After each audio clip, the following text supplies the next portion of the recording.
I am making a statement this afternoon to update the country on the state of investigations into the chaos witnessed in parts of the country on the June 25th and July 27th of the July 7th, sorry, on the June 25th and July 7th this year.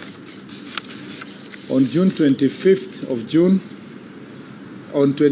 June 2025 and July 7th of 2025, criminals in different parts of the country visited raw and unprecedented terror on innocent citizens, causing distress, disruption, mayhem, and untold destruction. On these 2 days, marauding gangs of looters and barefaced anarchists broke into private business in multiple parts of the country, thrusting many individuals and families into poverty. Years of hard work and sacrifice were lost in an instant, leaving hard-working Kenyans staring at losses and financial ruin. In this chaos, 42 Kenyans regrettably lost their lives and close to 600 were injured. Out of these injuries, 496 were law enforcement officers. This is unacceptable. One life lost is one too many. We mourn every life lost and extend our deepest sympathies and heartfelt condolences to the affected families. To those who suffered injuries, loss, and trauma on those 2 fateful days of sheer terror, we say poleni sana. Public facilities also bore the brunt of the destruction. The anarchists targeted police stations, government offices, vehicles, and a hospital. This disturbing trend of targeting police stations, stealing firearms and ammunition points to a coordinated attempt to subvert the state's ability to guarantee law, order, and public safety. When a police post or a station is raided or razed, it leaves the public at the mercy of dangerous criminals. It's our solemn duty as a government to ensure that citizens are safe and secure. Every Kenyan deserves the right to protection, and no one should ever attempt to usurp that duty. The violence and destruction witnessed across the country in recent weeks, however, were on a scale that has never been witnessed before. It is incumbent upon us, therefore, to nip it in the bud with the full force of the law. This is what our people expect of the government, and this is what government will and must do. Kenyans watched in disbelief as the brazen attacks on our security installations unfolded on social media and on live television. At Dagoretti Police Post, for example, the criminals stole guns and razed residential buildings housing officers and their families. In Kikuyu, a mob attacked government offices, torching Kikuyu Police Station, the sub-county headquarters, National Registration Office, county government offices, the Assistant Chief's Office, the Kenya Forest Service Office, Kikuyu Law Courts, as well as Dagoretti Police Post and police lines. They also partially destroyed the Kikuyu Sub-County Probation Office and damaged 4 motor vehicles belonging to Dagoretti Police Post, including that of the officer in charge. 9 suspects have been arrested to answer to the attack on the Dagoretti Police Post, while others are still being sought. Other property destroyed in the Dagoretti Police Post yard included 3 Probox vehicles, 1 double-cabin county government vehicle, a school bus, and 14-seater matatu that was parked in the compound. 5 guns were also stolen in Dagoretti Police Post, and another 4 firearms were burnt in Gashui Police Post. One of the guns stolen in Dagoretti on 25th of June was used to commit robbery in Naivasha the following day. On June 25th, a rowdy group of youth attacked Matu police station, leaving 8 officers injured and several government vehicles damaged. That is in Machakos County. The building housing the station was also destroyed. 18 suspects have been charged in connection with this attack. In Machakos County, 66 suspects linked to torching of gas tanker along Kitui Road on 7th July have also been arrested and charged. In another shocking attack, arsonists invaded and burned Olkalau police station, killing 3 suspects who were in custody. They also torched 26 vehicles, 18 county government motorbikes, burnt down an exhibit store, and destroyed the report office. In Nakuru County, Viwandani patrol base in Naivasha was burnt, while the firearm loaded with 20 rounds of ammunition was snatched by criminals in Shauri Moyo. Several other security installations across the country were attacked, leaving citizens exposed, and a total of 16 police stations and police posts were burnt or destroyed on the 2 days of terror. Destruction of private property. In 2 days of the chaos, many Kenyans suffered huge losses following the destruction of their businesses in various parts of the country. In Naivasha, Nakuru County, goons looted stock from Naivas, Power Star, and Ketia supermarkets, and thereafter set ablaze Power Star supermarket. A total of 100 people have been arrested in Nakuru County and charged with various crimes in relation to these acts of criminality. In Ruiru, within Kiambu County, a similar fate befell Quickmart and Carrefour supermarkets, where goons stole property worth millions of shillings after breaking windows and destroying CCTV cameras in the establishment. A total of 86 arrests were made over the crimes committed in the county in the 2 days, and various charges have been preferred. Naivas supermarket within Nyeri town was also broken into and goods worth millions of shillings carted away. 21 suspects have been arrested in connection with this criminal activity. On the same day, a group of rioters invaded Mountain Mall within Kasarani area in Nairobi County, where they looted goods from Naivas supermarket and other shops within the mall. 3 suspects were arrested and arraigned accordingly. At Kidurai 44 area, another set of criminals invaded Kasmat supermarket. In Eldoret, goons broke into Ketia supermarket and stole goods worth millions of shillings, and 12 suspects were arrested and arraigned. In Meru, a group of thugs set ablaze Muguna's supermarket using suspected petrol bomb. Years of investment went up in flames. The criminal elements stole alcoholic drinks also from the 7-Eleven bar. Selenite supermarket was not spared in the looting and the mayhem. 40 suspects have been arrested in Meru in relation to these criminal acts. In Kirinyaga County, 21 suspects linked to the looting of Nice City supermarket in Mwea town were arraigned. Gangs also torched the Kirinyaga Central NGCDF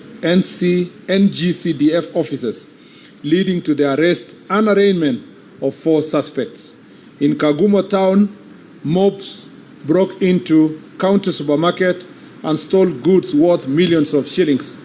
2 suspects have been arrested and arraigned in connection with the incident, and others are still being pursued. Another reprehensible incident, Maraunding gangs stopped operating theater at the Kitengela Sub-County Hospital, interrupting an emergency cesarean section and terrorizing patients and medical staff. 2 suspects have been arrested and arraigned in court for this heinous crime. The 2 were granted bail of 50,000 shillings, surely 50,000 shillings only, after invading an hospital and interrupting a cesarean operation.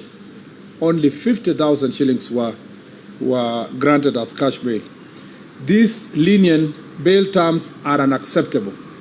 It is in hospitals that we seek refuge at our most vulnerable moments, and to infringe on this privacy is an offense most foul. Arising out of these unprecedented attacks, close to 1,500 people have been arrested countrywide and are facing various charges, including terrorism, murder, robbery with violence, sexual assault, arson, malicious damage to property, and targeted attacks on strategic national infrastructure. Of these, 50 individuals are currently under investigation by various crimes investigation units, while 71 cases are being handled by the Anti-Terrorism Police Unit for offenses related to acts of terrorism. We commend our security agencies for foiling further destruction and wish a quick recovery to the officers injured during this unprecedented violence. The operation was made possible through timely intelligence, which revealed plans to target critical infrastructure, including transport systems.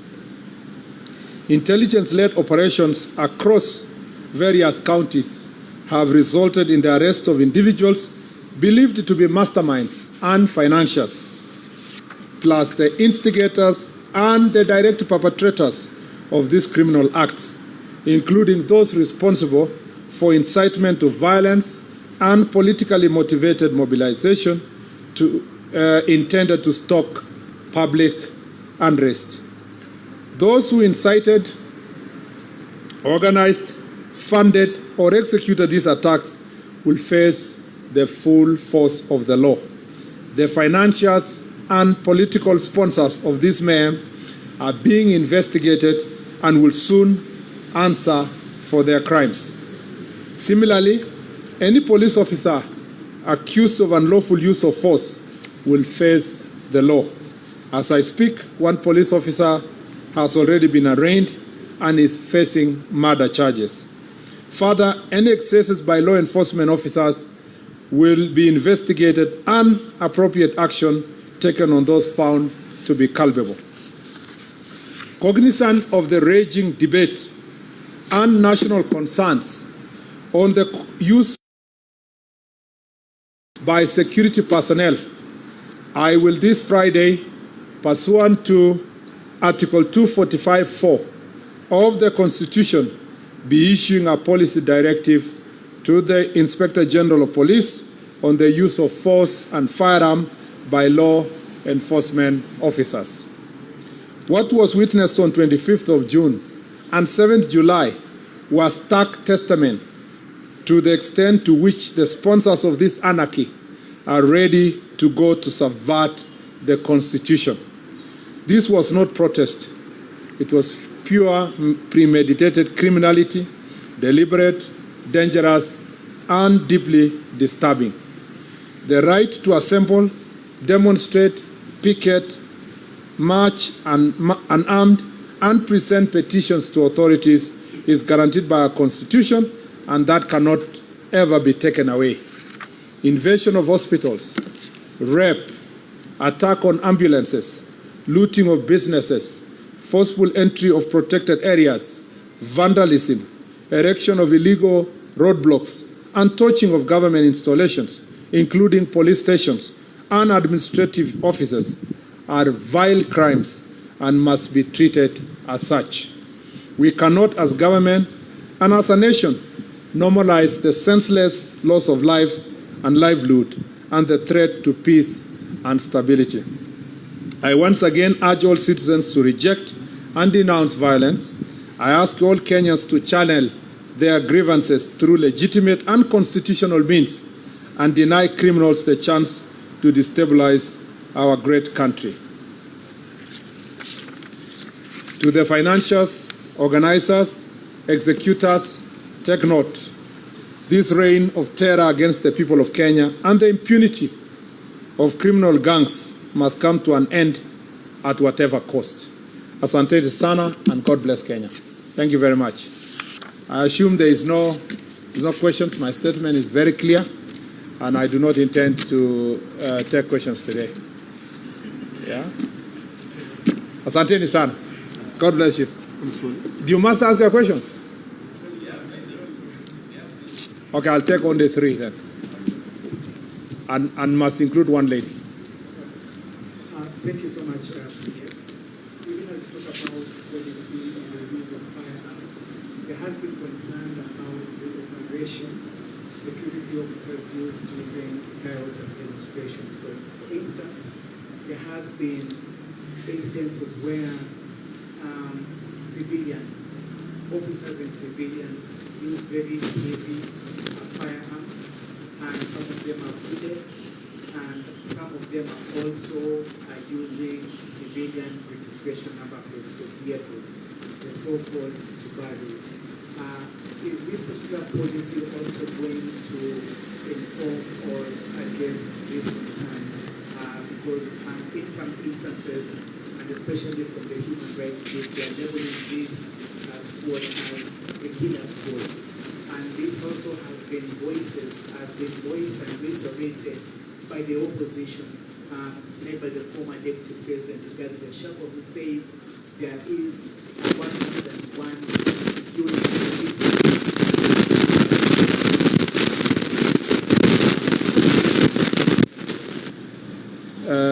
On the security officers, Seth Olale's question on security officers, how they were dressed, the vehicles they were using, and whether there is a specific team that is meant to kill people. First, let me say this, that a police officer, whether is wearing a uniform or not, is a police officer.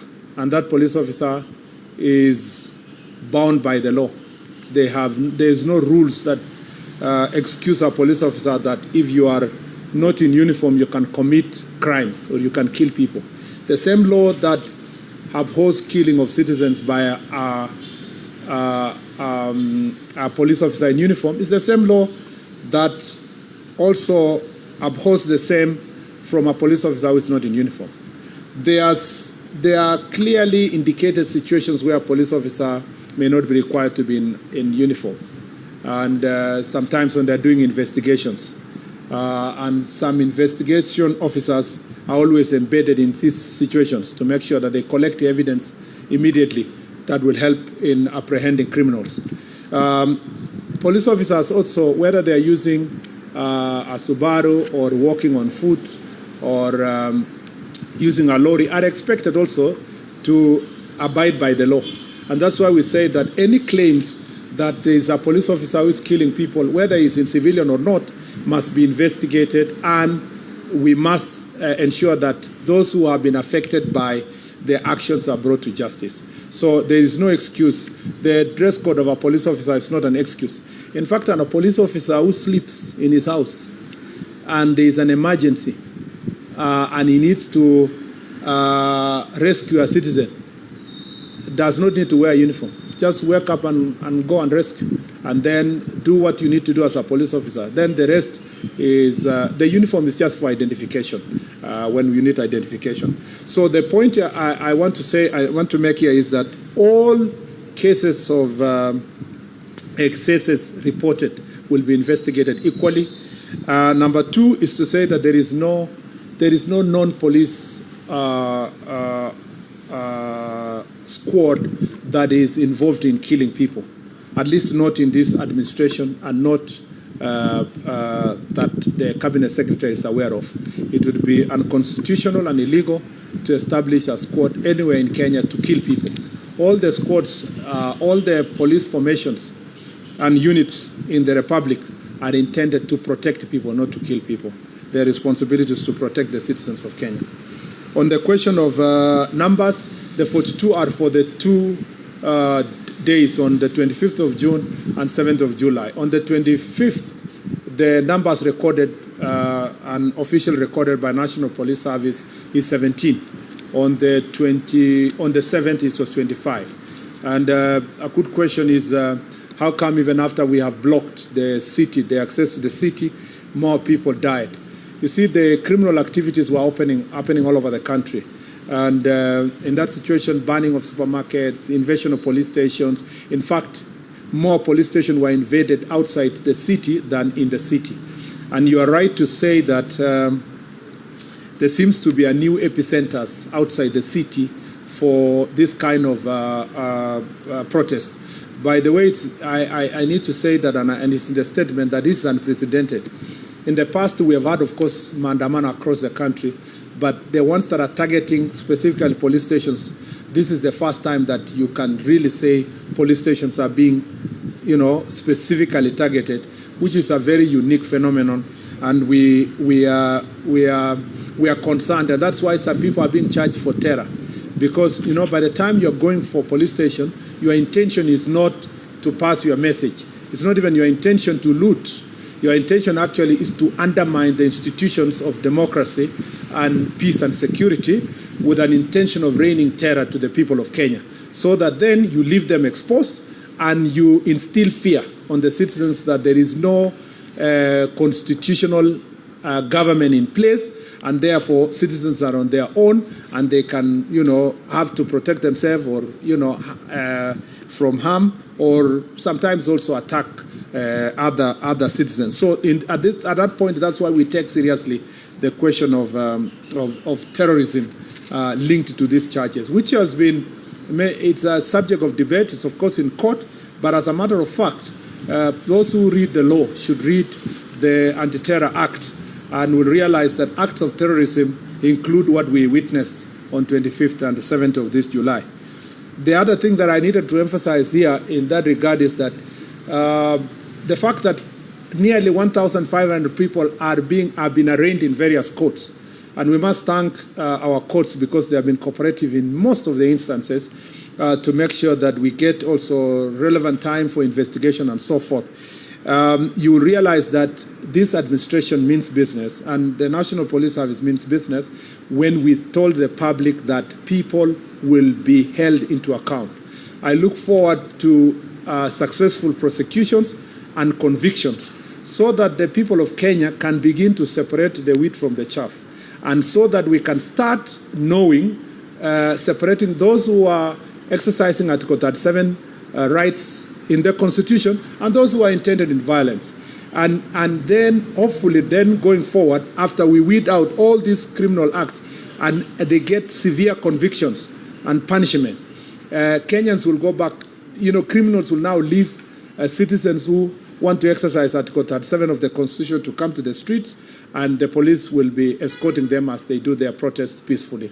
That is what we are looking forward to. And as I've said before, and I wish to emphasize, that my dream is to see a country where peaceful demonstrators in their thousands are walking in the streets, carrying their pamphlets and regalia and paraphernalia, and being escorted by police officers, marching through defined routes and within designed areas, and with time that has been allocated, and in the evening shake hands with the police officers, and everybody goes home without harming the citizens of this country. That is really what is promised by Article 37 of the Constitution, and we hope we can reach there as a nation. The last question was the investigation in Nyeri and other parts. For those who have been injured, as I've said, investigations are ongoing, and we have demonstrated in the recent past that where there is transgression, even in the part of ourselves or even our police officers, we do not take sides. We will make sure that independent investigation take place, and those who are found culpable are brought to justice. And on the presence of foreigners, we at the moment we have not. We are yet to deal with that issue fully, but it is true. There is some information that some foreigners who are operating in the city, some of them are involved in various criminal activities, including muggings, including sometimes acts of hooliganism in this town. But the ones who are linked directly to the protest, we will have to look at those who have been charged. And specifically, you see, I have to consult the DCI, and I don't want to consult him here to see if he has arraigned some of those people. But it is true that there are some foreigners in our city who have been involved in the past in various criminal activities. And should we find them also involved in the looting and the destruction that has happened, we'll make sure that they are brought to justice. Asanteni sana. God bless you.